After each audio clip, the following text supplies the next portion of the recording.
Hello students, कैसे हैं आप लोग। आशा करता हूं कि ठीक होंगे। मैं बिना समय गंवाए ही मैं आपसे कुछ महत्वपूर्ण विषय पर चर्चा करना चाहता हूं। तो वह महत्वपूर्ण विषय ये है कि आपको इस चैनल पर राजनीति विज्ञान से संबंधित सारे कंटेंट मिलेंगे।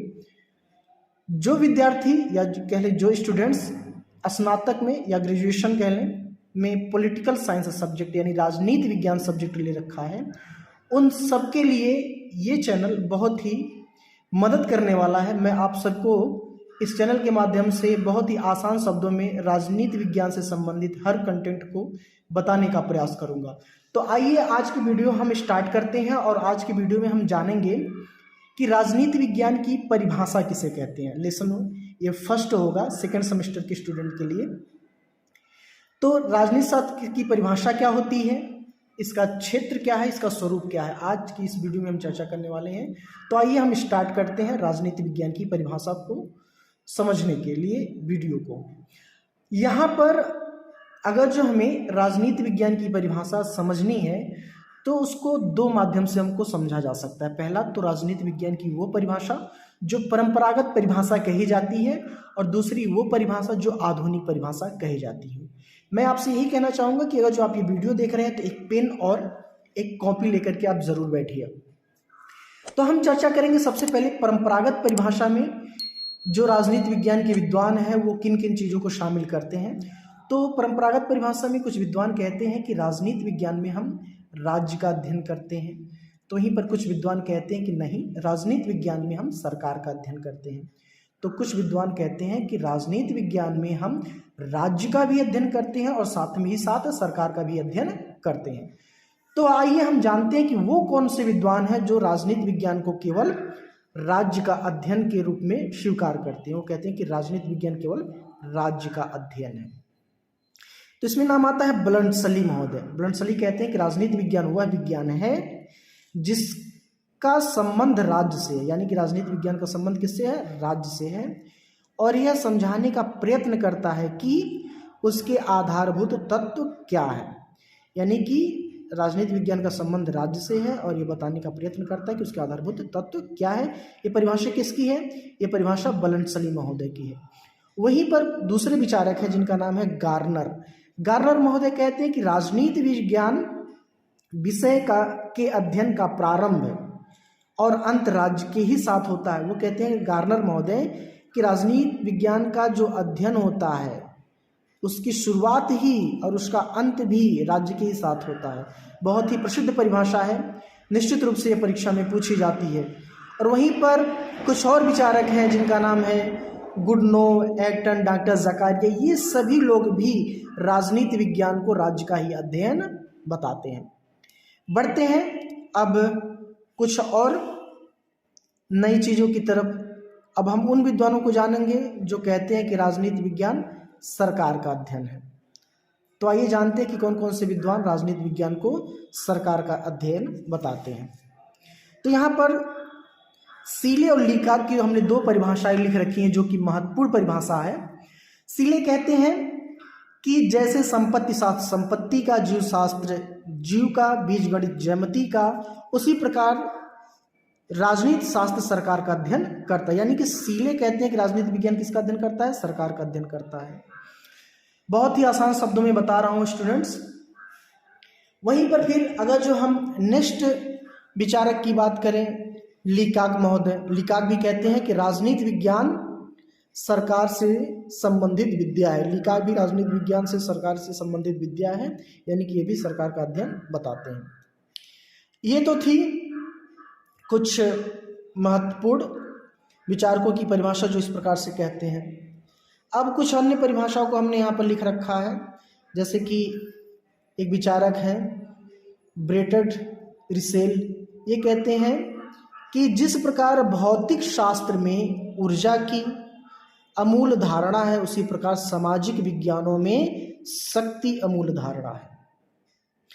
गैटिल महोदय कहते हैं राज्य कैसा रहा है कि ऐतिहासिक खोज राज्य कैसा है का विश्लेषण, अध्ययन, और राज्य कैसा होना चाहिए इसमें हम राजनीति विज्ञान की परिकल्पना करते हैं। हालांकि ये दोनों विचारक अपने अपने ढंग से चीज़ों को बताने का प्रश्न करते हैं। वहीं पर एक परिभाषा आ जाती है कैटलिन महोदय की। कैटलिन कहते हैं कि राजनीति विज्ञान नियंत्रक एवं नियंत्रित के व्यापक संबंधों का अध्ययन है। अब हम उन विचारकों की बात करेंगे जो कहते हैं कि राजनीति विज्ञान राज्य का और सरकार का दोनों का ही साथ साथ अध्ययन करता है। अब वो कौन से विचारक हैं? तो सबसे पहले नाम हमने यहाँ पर लिख रखा है, जो कि बहुत ही महत्वपूर्ण विचारक माने जाते हैं, जिनका नाम है पॉल जेनेट। पॉल जेनेट कहते हैं कि राजनीति विज्ञान समाज विज्ञान का वह अंग है जिसमें राज्य के आधार पर सरकार के सिद्धांतों की व्याख्या की जाती है। यानी कि इन्होंने राज्य को और सरकार को दोनों को साथ साथ परिभाषित करने का प्रयास किया है। बढ़ते हैं अगले बिंदु पर। अगले बिंदु पर विचारक आते हैं डीमार्क। डीमार्क महोदय कहते हैं कि राजनीति विज्ञान का अर्थ राज्य तथा उसके जो साधन है वो सरकार से है। यानी कि डीमार्क, पॉल जेनेट, ये लोग राजनीति विज्ञान को राज्य और सरकार दोनों के माध्यम से देखते हैं। वहीं पर एक विचारक आते हैं गिलक्राइस्ट। गिलक्राइस्ट कहते हैं कि राजनीति विज्ञान सरकार, राज्य और सरकार की समस्याओं का अध्ययन करता है। राजनीति विज्ञान राज्य और सरकार की समस्याओं का अध्ययन करता है। बढ़ते हैं अन्य बिंदु पर। अब यहाँ पर एक विचारक है हरमन हेलर। हरमन हेलर महोदय क्या कहते हैं? हरमन हेलर कहते हैं कि अभी हमने जितने भी विद्वानों की परिभाषा देखी उसमें राज्य और सरकार दो परिभाषाओं तक ही सीमित सारी परिभाषाएं हैं। सभी विद्वानों ने ऐसी परिभाषा दिया है। यहाँ पर मानव विषयक तत्वों की अवहेलना की गई, यानी कि मानव जो है वो कहीं दिखाई नहीं पड़ता है राजनीति विज्ञान में। तो हरमन हेलर कहते हैं, एक पुस्तक में एनसाइक्लोपीडिया ऑफ सोशल साइंस है जिनकी प्रसिद्ध पुस्तक है, ये कहते हैं कि राजनीति विज्ञान के संपूर्ण स्वरूप का निर्धारक उसकी मानव मौलिक मान्यताओं द्वारा होती है। यानी कि राजनीति विज्ञान का स्वरूप कैसा होगा, सारी चीजें निर्धारित किस पे होती हैं? मानव विषय की मौलिक मान्यताओं पर आधारित होती हैं। अब ये तो परंपरागत परिभाषा के अंतर्गत हमने सब चीजों को पढ़ा। अब हम जानेंगे कि राजनीति विज्ञान की जो आधुनिक परिभाषा है, आधुनिक परिभाषा के अंतर्गत कौन कौन से विद्वान अपने मत को देते हैं।